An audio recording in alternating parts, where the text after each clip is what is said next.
السلام عليكم ورحمة الله وبركاته. maanteeto waxaanu idiin soo gudbin doonaa gudoomiyaha degmada Jariban Ali Saciid oo ka warbixinayay deegaanka Garacad in dadka deegaankaas rajada kale ama u dhashay ay maal gashtaan inay yimaadaan inay ka faa'iidaystaan barwaaqada meeshaan taalo. mar aan warkiisii waan u jeeday facebookyada iyo youtuberaha iyo meelahaas aan ka daawaday ayaa warkiisii qayb ka mid ah ayaa halkaan idinkaga soo gudbin doonaa Ali Saciid oo gudoomiyaha degmada Jariban ah oo ka warbixinayay xaaladda deegaanka guud ahaan Puntland iyo Garacad iyo Jariban oo ka warbixinayay sidoo maamulku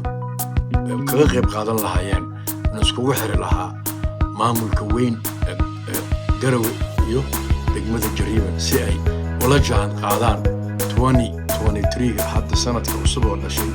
in ay meel hawsha isbedeshay ee sanayn degmadan tii lagu yaqaanay tii hore ay hadda inay yeelatay dekedii afaraad shanaad. marka waxaa laga doonayaa in maamul goboleedka Puntland iyaduna ma aragtay il feere ay gooni u yeelato. bar Ali Saciid oo halkaas ka warbixinayo sheegaya shacabkana u sheegayo inay ka faa'iidaystaan barwaaqadan Ilaahay siiyay. bal daawasho wacan Ali Saciid oo halkaas warkiisii ka sheekeynaya isagoo ku sugan degmada Garacad. daawada saakay waxaan noo afraxad inaan joogno badweynta Hindiya xeebta Garacad degmada Jariban. runtii Ilaahay waa mahad leh. waxaan kaloo u mahad celinayaa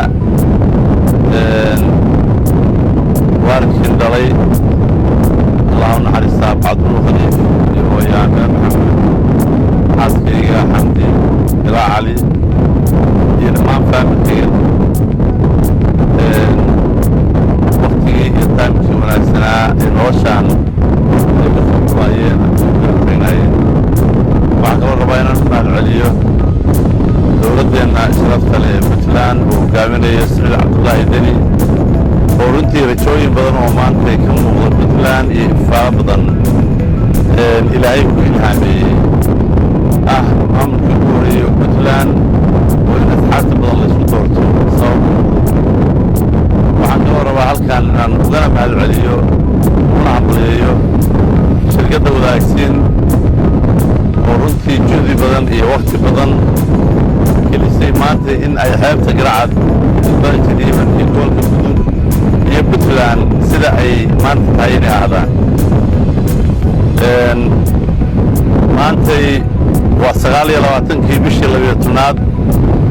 2022 habeenka caawa oo kale waa New Year Eve. waa habeenka sanadka cusub ka wareegiisa ka horeeyay. waxaan rabaa halkaan inaan baaq uga diro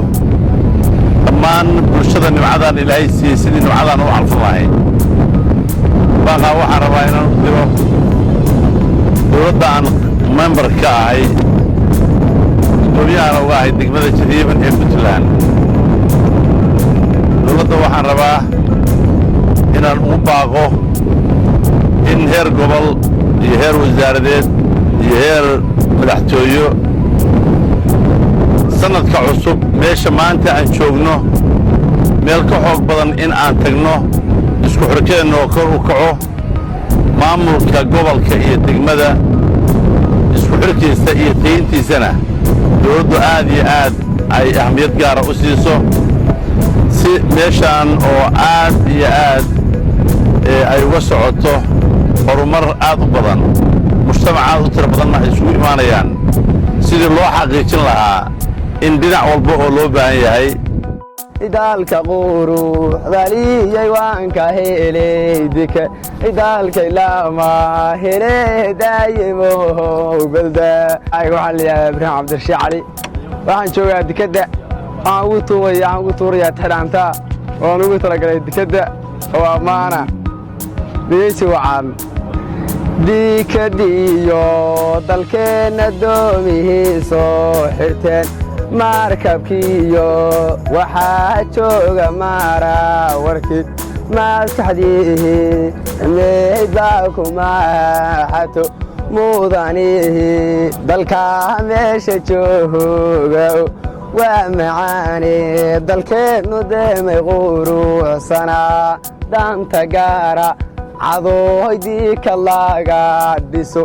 daayim uu roob ku shugay daawday maalax ku jir daalka lagama hele eebow daalkeennada diikadiyo oo dalkii waadumaalbismo idaalka quruxdaliyay waanka heley dika idaalkay lama